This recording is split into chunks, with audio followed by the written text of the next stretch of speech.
Salut Tennisman. Vous avez remarqué que je postais beaucoup moins sur la chaîne Tennis Tactique, mais j'ai pas du tout envie de vous laisser tomber. Et récemment, je suis tombé sur Arthur qui a une chaîne qui s'appelle The Court et qui va vous aider, vous donner des conseils sur la tactique en match, à l'entraînement, comment progresser.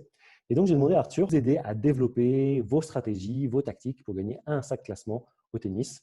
Voilà, j'apprécie ce que fait Arthur avec sa chaîne, avec ce qu'il veut faire, avec sa vision. Vous allez pouvoir vous entraîner comme un pro. Il aide les joueurs amateurs en s'appuyant à la fois il joue au tennis, mais aussi de son expérience aux côtés des joueurs, notamment de son frère, qui s'appelle Jules Marie, qui a été ancien 228e mondial, que j'ai eu la chance de…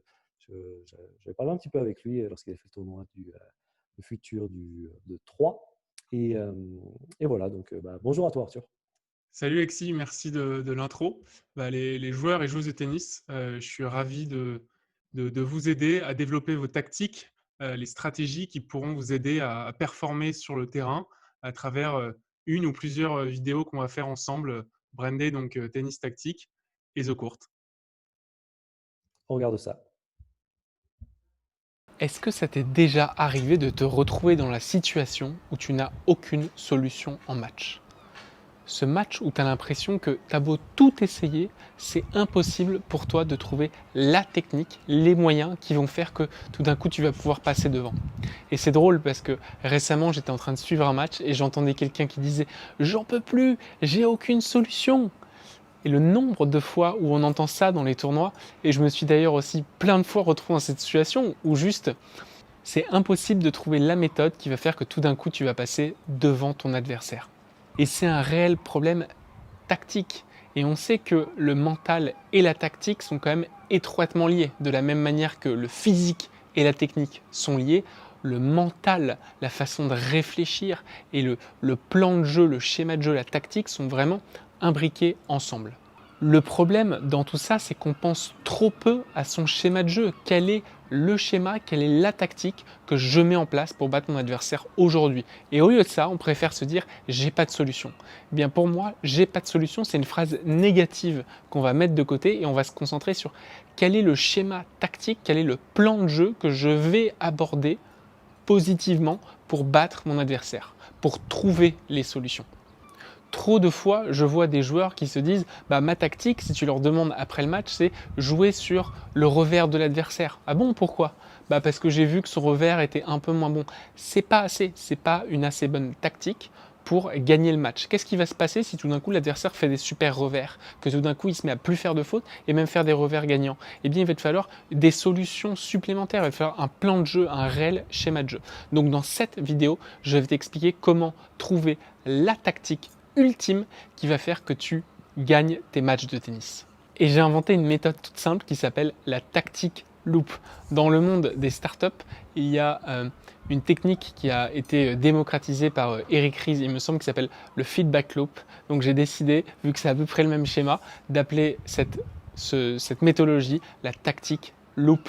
Et tu pourras même te dire que c'est la tactique loop de The Court et Tennis Tactique. La première étape dans cette tactique loop, c'est que je veux que tu te mettes dans un état d'esprit mental qui est que chaque match est difficile. J'en parlais récemment avec Christophe Bernel, préparateur mental de la Fédération française de tennis, dans cet épisode en podcast que je te mets en lien juste au-dessus. Il disait que Rafael Nadal, et tu as dû le voir plein de fois à Roland-Garros, qu'il soit en finale ou qu'il soit à son premier tour, il aborde tous les matchs de la même façon, avec cette même humilité qu'est de se dire que chaque jour, chaque terrain, chaque adversaire est un match difficile et qu'il va falloir donner le meilleur de soi-même.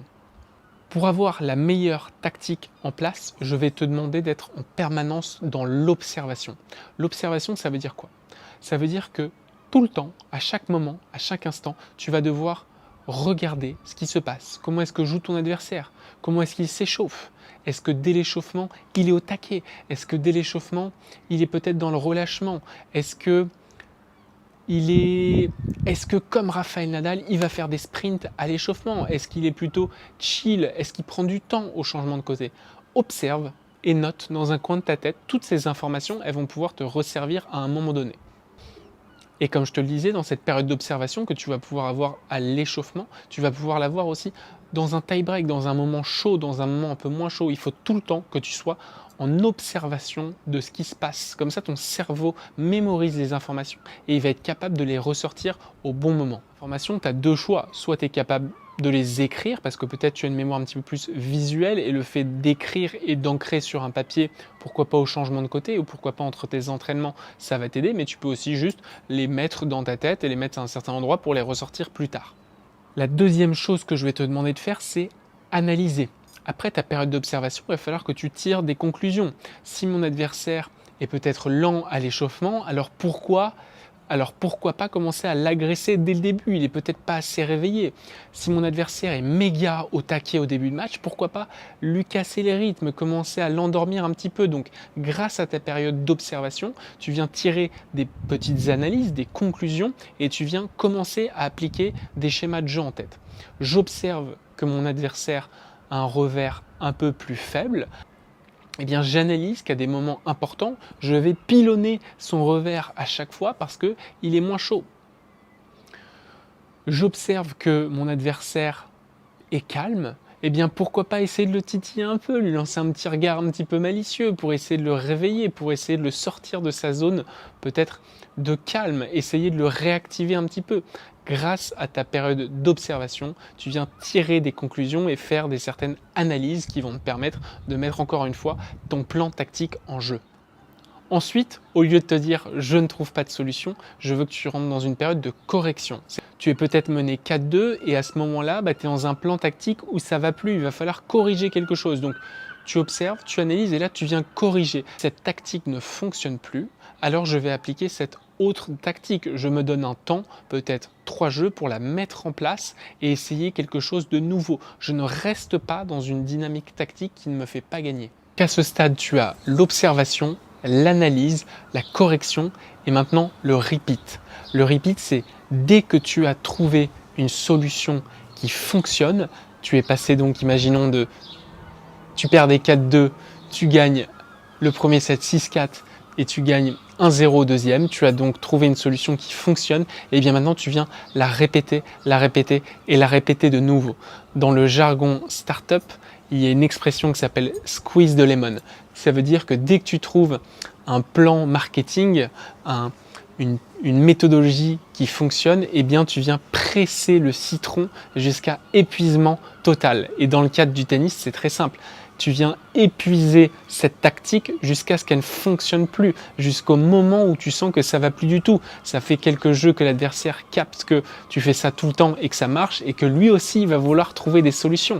C'est un peu une espèce du jeu de chat et la souris. Donc le repeat, c'est le fait de dès que tu trouves une tactique qui fonctionne, tu viens la répéter de nouveau jusqu'à épuisement total. Donc pour résumer, tu as ta période d'observation, ensuite d'analyse, ensuite de correction et ensuite de répétition. Avec cette tactique loop, tu vas pouvoir t'économiser un maximum d'énergie mentale et corporelle puisque tu ne vas plus dire « putain, c'est nul, j'ai pas de solution », mais tu vas être concentré sur comment te poser les bonnes questions, comment analyser la situation de façon à être performant tactiquement contre ton adversaire. Et ainsi, tout ton corps va pouvoir être dans l'action de trouver la bonne tactique pour gagner ton match. Voilà, c'est tout pour la vidéo Tactic Loop entre tennis tactique et The Court. Maintenant, si tu veux aller plus loin dans ta progression tennistique et que tu en as marre de faire des fautes directes en coup droit et que tu as envie de faire des super coups gagnants en coup droit grâce à l'effet et la vitesse de balle, je t'ai mis ci-dessous le lien d'un entraînement de 5 jours qui a été réalisé avec Jules Marie, ancien 228e mondial. Grâce à cet entraînement, tu vas pouvoir frapper la balle rapidement et mettre de l'effet, évidemment sans faire de faute. Tu as le lien ci-dessous. Je te dis à bientôt. C'était Arthur pour Tennis Tactique et The Court.